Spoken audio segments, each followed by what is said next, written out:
Welcome to the 1000 Nights and 1 Night. Now, when it was the 978th night, she resumed, It hath reached me, O auspicious king, that Kamar Al-Zaman said to Master Obayd, the jeweler, Verily, I entered thy city naked, and thou clothedst me, and I owe thee many a kindness. But I will requite thee, and do with thee even as thou didst with me, nay more.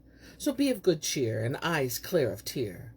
And he went on to soothe him, and hinder him from speech, lest he should name his wife, and what she had done with him. Nor did he cease to ply him with saws and moral instances, and verses, and conceits, and stories, and legends, and consoled him, till the jeweler saw his drift, and took the hint, and kept silence concerning the past, diverting himself with the tales and rare anecdotes he heard, and repeating in himself these lines.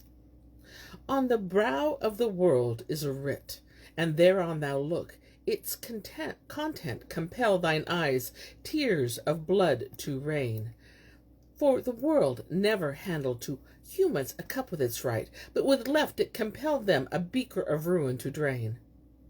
Then Kamar Al-Zaman and his father took Obayd, and carrying him into the salon of the harem, shut themselves up with him. And Abd al-Rahman said to him, We did not hinder thee from speaking before the folk, but for the fear of dishonor to thee and to us.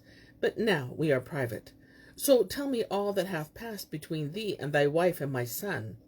So he told him all from beginning to end, and when he had made an end of his story, Abd al-Rahman asked him, Was the fault with my son, or with thy wife? He answered, By Allah, thy son was not to blame, for men must needs lust after women, and 'tis the bounden duty of women to defend themselves from men. So the sin lieth with my wife, who played me false, and did with me these deeds. Then Abd al-Rahman arose, and took his son aside, and said to him, O my son, we have proved his wife, and know her to be a traitoress.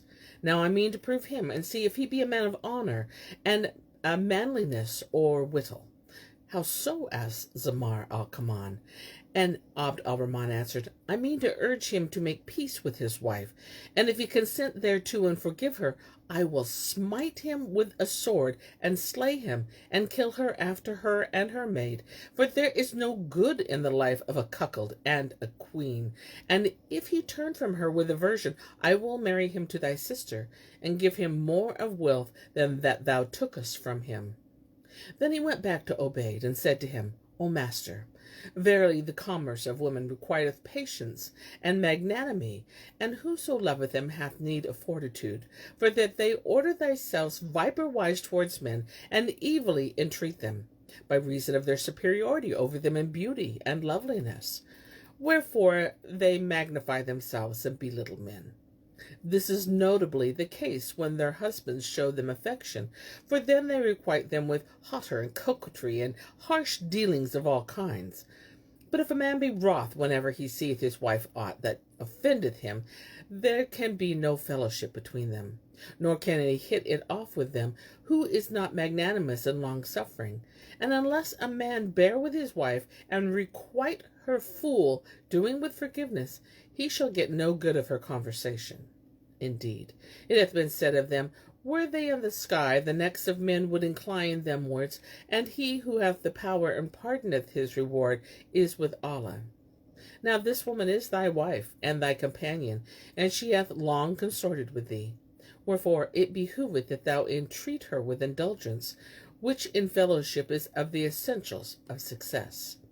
Furthermore, women fail to wit and faith, and if she have sinned, she repented, and inshallah she will not again return to that which she whilom did. So 'tis my rede that thou make peace with her, and I will restore thee more than the goods she took. And if it please thee to abide with me, thou art welcome, thou and she, and ye shall see naught but what shall joy you both. But an thou seek to return to thine own land, for that which falleth out between a man and his wife is manifold, and it behoveth thee to be indulgent, and not to take the way of violence. Said the jeweler, O my lord, and where is my wife? And said Abd al-Rahman, She is in that upper chamber. Go up to her, and be easy with her for my sake, and trouble her not.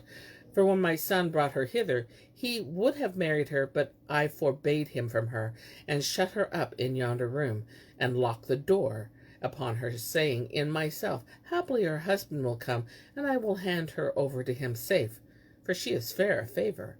And when a woman is like unto this one, it may not be that her husband will let her go.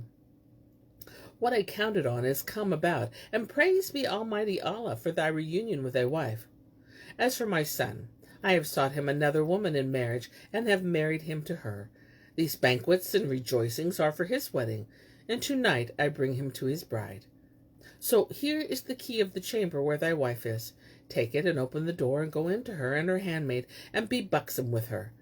There shall be brought to you meat and drink, and thou shalt not come down from her till thou have had thy fill of her. Cried Obayd, May Allah requite thee for me with all good, O my lord. And taking the key, went up rejoicing. The other thought his words had pleased him, and that he consented thereto.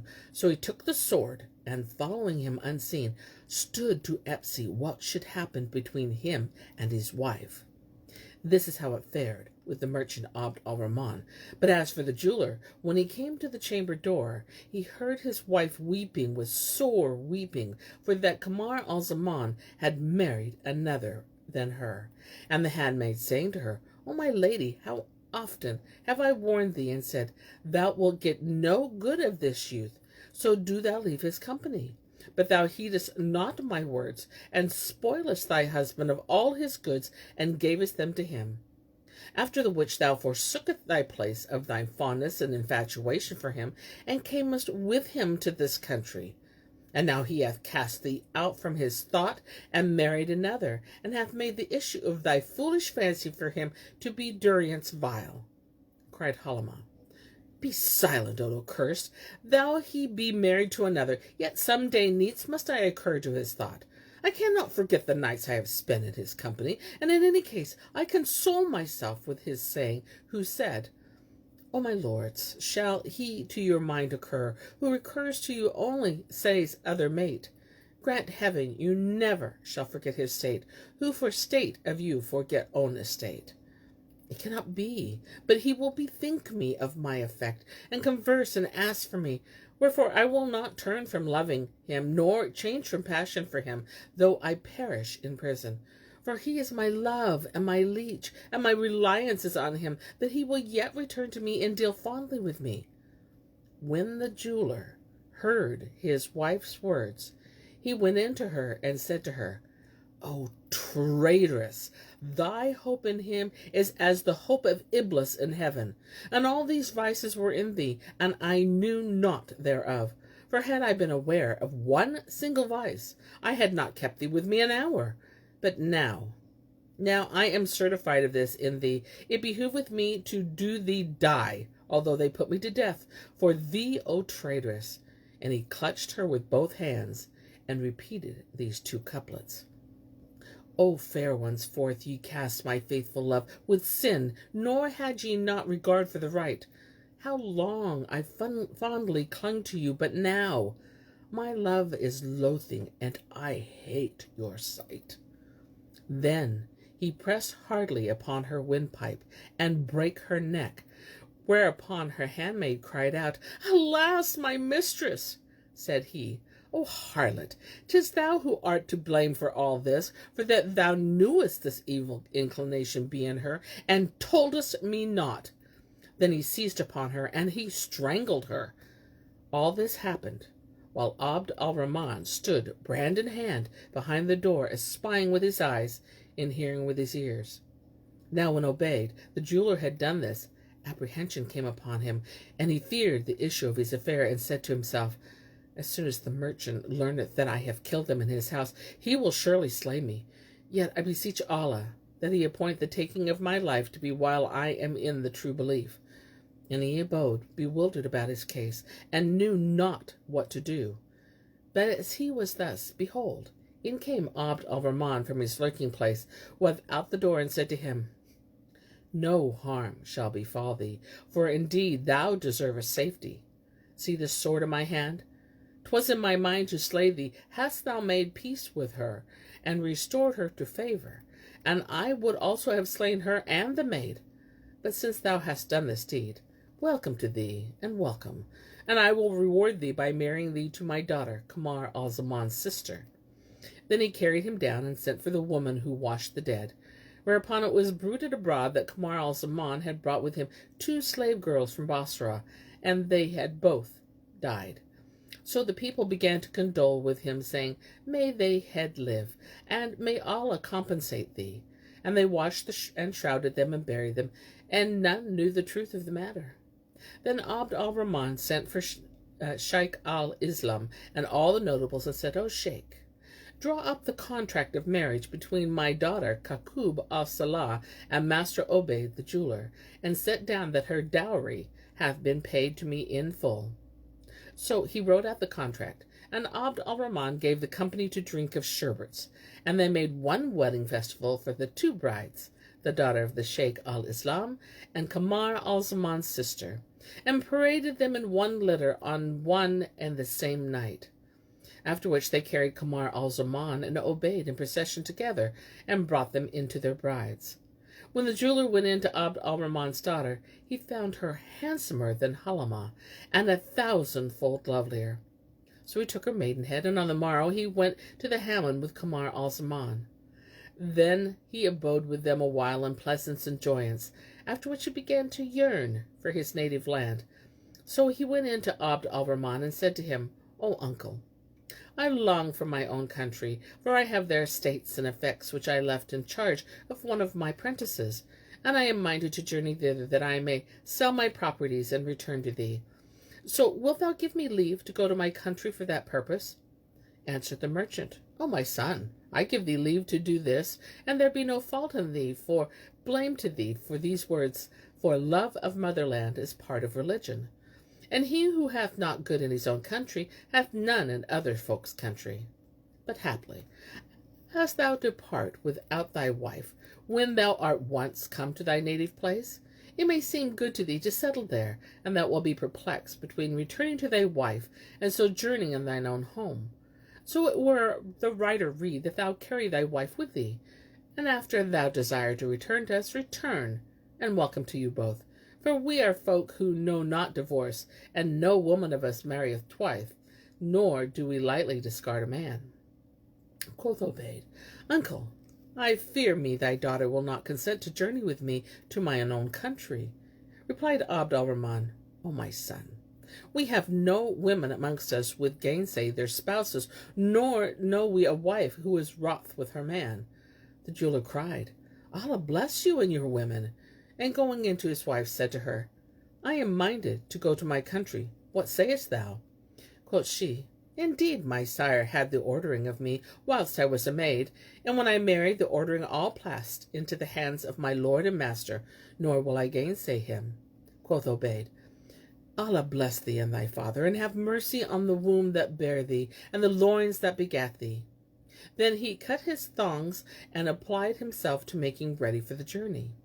His father-in-law gave him much good, and they took leave each of the other, after which the jeweler and his wife journeyed on without ceasing, till they reached Basra, where his kinsmen and comrades came out to meet him, doubting not but that he had been in Al-Hijaz. Some rejoiced at his return, while others were vexed, and the folk said one to another, "Now will he be straightened up against us every Friday as before, and we shall be shut up in the mosque and the houses, even to our cats and dogs." On such wise he fared with him. But as regards the king of Basra, when he heard of his return, he was wroth with him, and sending for him, upbraided him, and said to him, "Why didst thou depart without letting me know of thy departure? Was I unable to give thee somewhat wherewith thou mightest have succored thyself in thy pilgrimage to the holy house of Allah?" Replied the jeweler, "Pardon, O my lord. By Allah, I went not on the pilgrimage, but there have befallen me such and such things." Then he told him all that had befallen him with his wife, and with Abd al-Rahman of Cairo, and how the merchant had given him his daughter to wife, ending with these words, "And I have brought her to Basra." Said the king, "By the Lord, did I fear Allah the Most High, I would slay thee and marry this noble lady after thy death, though I spent on her mints of money, because she befitteth none but kings. but Allah hath appointed her of thy portion, and may he bless thee in her. So look thou use her well. Then he bestowed large jests on the jeweler, who went out from before him and abode with his wife 5 years, after which he was admitted into the mercy of the Almighty. Presently the king sought his widow in wedlock, but she refused, saying, O king, never among my kindred was a woman who married again after her husband's death. Wherefore I will never take another husband, nor will I marry thee, thou, even though thou kill me. Then he sent to her and said, Dost thou seek to go to thy native land? And she answered, An thou do good, thou shalt be requited therewith.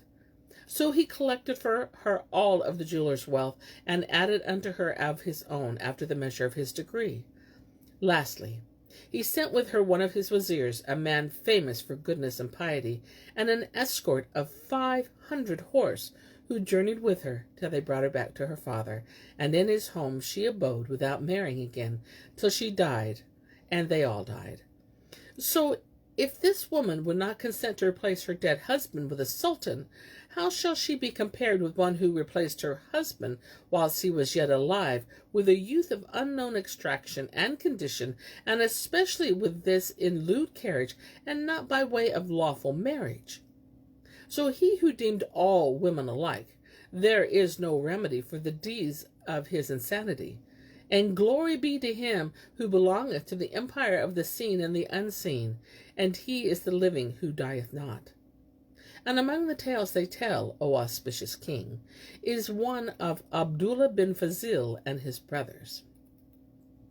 The Caliph Harun al-Rashid was one day examining the tributes of his various provinces and viceroyalties, when he observed that the contributions of all the countries and regions had come into the treasury, except that of Basra, which had not arrived that year.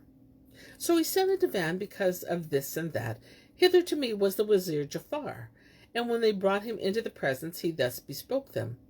The tributes of all the provinces have come into the treasury, save that of Basra, no part whereof hath arrived. Jafar replied, O commander of the faithful, belike there hath befallen the governor of Basra something that hath diverted him from sending his tribute. Quoth the Caliph, The time of the coming of the tribute was 20 days ago. What then can be his excuse for that in this time? He hath neither sent it, nor sent to show cause for not doing so. And quoth the minister, O commander of the faithful, if it please thee, we will send him a messenger. Rejoined the Caliph, Send him Abu Izaq al-Masuli, the boon companion. And Jafar said, Hearkening and obedience to Allah, and to thee, O Prince of true believers. Then he returned to his house, and then summoning Abu Ishaq, wrote him a royal writ, saying to him, Go to Abdullah bin Fazil, viceroy of Basra, and see what hath diverted him from sending the tribute. If it be ready, do thou receive it from him in full, and bring it to me in haste. For the Caliph hath examined the tributes of the provinces, and finding that they are all come in, except that of Basra. But an thou see that it is not ready, and he make an excuse to thee, bring him back with thee, that he may report his excuse to the Caliph with his own tongue. Answered Abu Ishaq, I hear and I obey. And taking with him 5,000 horse of Jafar, host set out for Basra.